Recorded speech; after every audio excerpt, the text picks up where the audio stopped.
दोस्तों, पश्चिम बंगाल के मुर्शिदाबाद में जो भयानक हिंसा हुई उसके बाद ये सवाल उठ रहे थे कि अचानक आखिरकार ऐसा क्या हुआ कि मुर्शिदाबाद हिंसा की आग में जल उठा। यहां पर 3 लोगों का कत्ल कर दिया गया, साथ ही बड़े पैमाने पर गाड़ियां चलाई गई, साथ ही साथ सड़कों पर तोड़फोड़ की गई, कोहराम मचाया गया। इस पूरे मामले में इंटेलिजेंस सूत्रों के हवाले से जो जानकारी मिली है उसमें बांग्लादेश के 2 आतंकी संगठनों के नाम खुल करके सामने आए हैं। एक है अंसारुल बांग्ला टीम यानी एबीटी और दूसरा है जमातुल मुजाहिदीन बांग्लादेश यानी जेएमबी। ये दोनों आतंकी संगठन लंबे समय से भारत को दहलाने, भारत में स्लीपर सेल बनाने और भारत को आतंकी वहां पर हमलों से दहलाने की लगातार साजिश रचते रहे हैं। आज हम आपको बताएंगे कि ये दोनों आतंकी संगठन आखिर क्या हैं, किस तरह से उनका ये कनेक्शन निकल मुर्शिदाबाद में सामने आया है। साथ ही साथ आपको हम ये भी बताएंगे कि इस पूरे मामले को लेकर मुर्शिदाबाद की बात अगर हम करें तो इसका पाकिस्तान से क्या कनेक्शन है, इसका चीन से क्या कनेक्शन है। मोहम्मद यूनुस जो कि बांग्लादेश के वहां पर अभी प्रधान हैं, उनके जो बयान हैं उनका मुर्शिदाबाद से क्या कनेक्शन है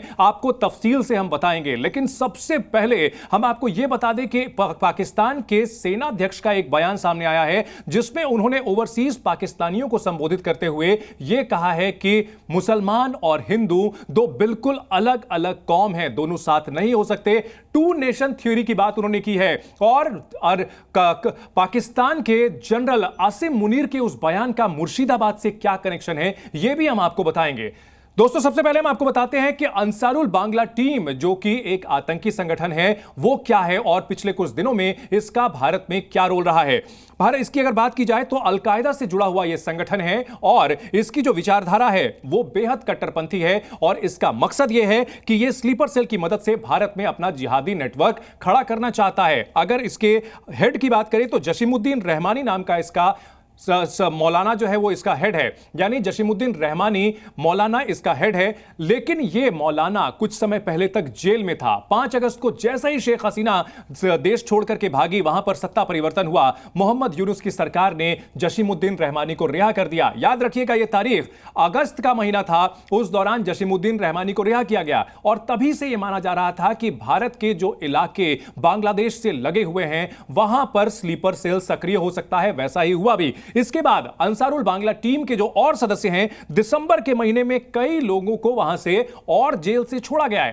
अंसारुल बांग्ला टीम जो कि एक आतंकी संगठन है और भारत में लगातार आतंकी गतिविधियों में शामिल रहा है, उसके कई और आतंकियों को दिसंबर के महीने में वहां छोड़ा गया जेल से। और इन सब के बीच जो सीमावर्ती इलाके थे वहां से गिरफ्तारियों का सिलसिला भी चल रहा था। अगर बात की जाए असम के कोकराझार से और नॉर्थ ईस्ट के त्रिपुरा राज्यों में अंसारुल बांग्ला टीम के कई आतंकियों को गिरफ्तार किया गया और इसके बाद एक चीज साफ हो गई थी कि जो इलाके बांग्लादेश से लगे हुए हैं भारत के, उन सब जगहों पर अंसारुल बांग्ला टीम के स्लीपर सेल काफी एक्टिव हो गए थे और मुर्शिदाबाद उनका गढ़ था। जी हां, मुर्शिदाबाद ये गढ़ रहा है अंसारुल बांग्ला टीम का, यहां पर उसका स्लीपर सेल एक्टिव है काफी।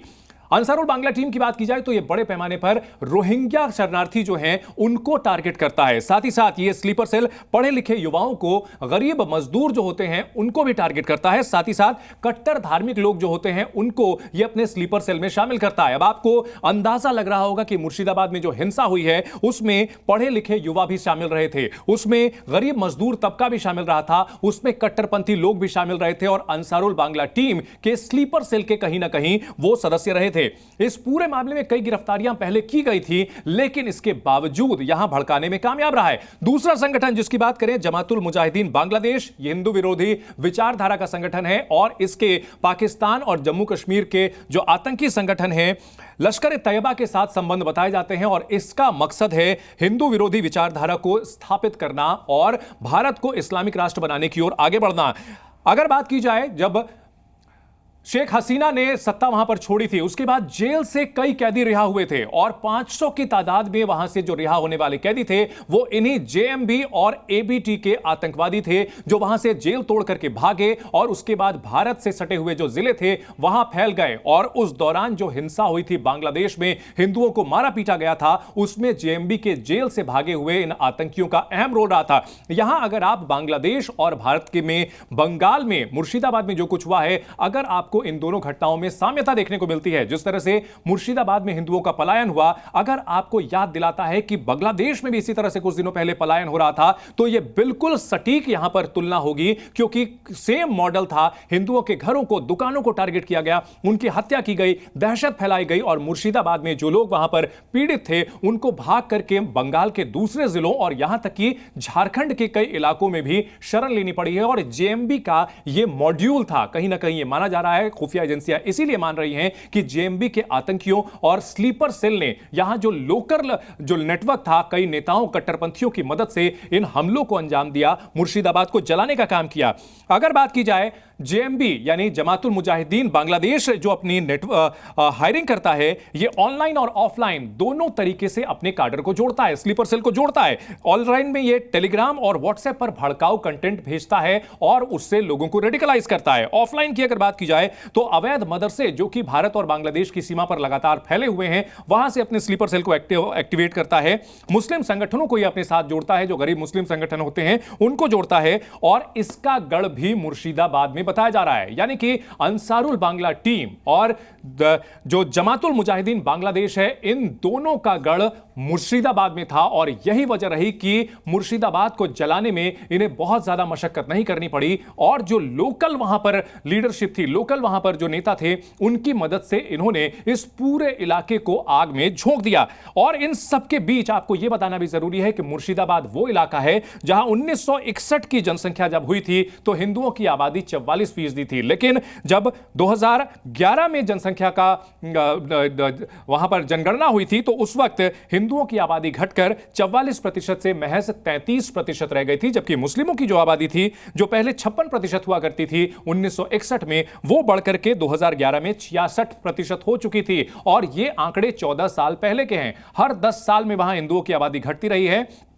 और अगर 2025 के आंकड़ों की बात की जाए और अंदाजा हम पिछले जो जनगणना के हर 10 साल के जो रिकॉर्ड हैं उनको देखें तो हिंदुओं की आबादी वहां 30% से भी कम हो चुकी होगी, ऐसा अंदाजा लगाया जा सकता है। और इन सबके बीच बड़ा सवाल यही है कि बांग्लादेश में जिस तरह से हिंदुओं को मारा पीटा गया, उनके घरों को टारगेट किया गया, उन्हें डराया धमकाया गया और उसके बाद वहां से उनका पलायन हो रहा था, क्या वही मॉड्यूल आगे यहां मुर्शिदाबाद में भी लागू करने की कोशिश की गई है? अब इन सबके बीच आपको एक और अहम इसका जियोपॉलिटिकल क्या कनेक्शन है वो भी बताते हैं। आसिम मुनीर जो कि पाकिस्तान के सेनाध्यक्ष हैं, उन्होंने एक बयान दिया जिसकी खूब चर्चा हो रही है। उन्होंने ओवरसीज पाकिस्तानियों को संबोधित करते हुए कहा कि आपको याद रखना है कि भारत और पाकिस्तान का जो बंटवारा हुआ था वो हिंदू और मुसलमान के आधार पर हुआ था। मुसलमान और हिंदू में कोई समानता नहीं है, दोनों की सोच अलग है, दोनों के ख्याल अलग हैं, और साथ ही साथ दोनों के एम्बिशंस यानी आकांक्षाएं भी अलग हैं। टू नेशन थ्योरी की जब बात करते हैं तो हमें याद रखना होगा कि बांग्लादेश पहले बांग्लादेश नहीं हुआ करता था, यह पूर्वी पाकिस्तान हुआ करता था। 1947 में जब भारत और पाकिस्तान का विभाजन हुआ था तो बांग्लादेश उस वक्त पूर्वी पाकिस्तान हुआ करता था, और अब एक बार फिर से पाकिस्तान और बांग्लादेश के बीच नजदीकी काफी बढ़ने लगी है। और कहीं ना कहीं असीम मुनीर का जो यह बयान है, यह मुस्लिमों को भड़काने की कोशिश के तौर पर देखा जा रहा है, क्योंकि कहीं ना कहीं जो इलाका है बांग्लादेश से सटा हुआ भारत का इलाका जो कि चिकन नेक तक जाता है, चिकन नेक वो इलाका जो 21-22 किलोमीटर का इलाका है, जो कि भारत को पूर्वोत्तर के 7 सिस्टर राज्यों से जोड़ता है, नॉर्थ ईस्टर्न राज्यों से जोड़ता है।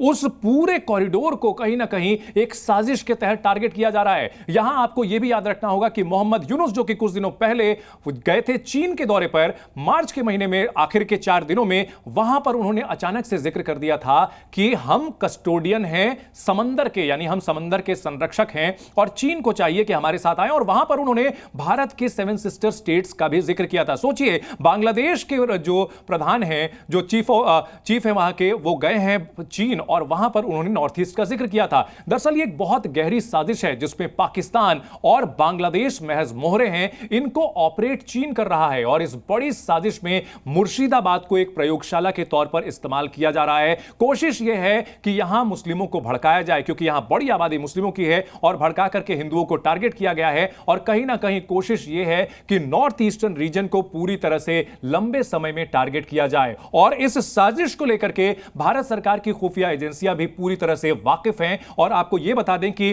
चिकन नेक से लेकर के जो सरहदी इलाके हैं, उन जगहों पर जैसे ही बांग्लादेश में सत्ता परिवर्तन हुआ था, भारतीय खुफिया एजेंसियां काफी अलर्ट हो चुकी थी। वहां पर सेना की मौजूदगी भी काफी मजबूत है। तो ये जो दुश्मन देश हैं जो भारत के खिलाफ पूरी साजिश कर रहे हैं, चाहे वो पाकिस्तान में बैठे हुए जनरल असीम मुनीर हो या फिर मोहम्मद यूनुस हो, इन्हें यह समझ लेना चाहिए कि भारत की सेनाएं भारत की सरहद को सुरक्षित रखने के लिए पूरी तरह से इक्विप्ड हैं। जो साजिश, जो प्रयोगशाला उन्होंने मुर्शिदाबाद को बनाने की कोशिश की है अंसारुल बांग्ला टीम और जमातुल मुजाहिदीन बांग्लादेश के जरिए, यह साजिश कभी कामयाब नहीं होने पाएगी।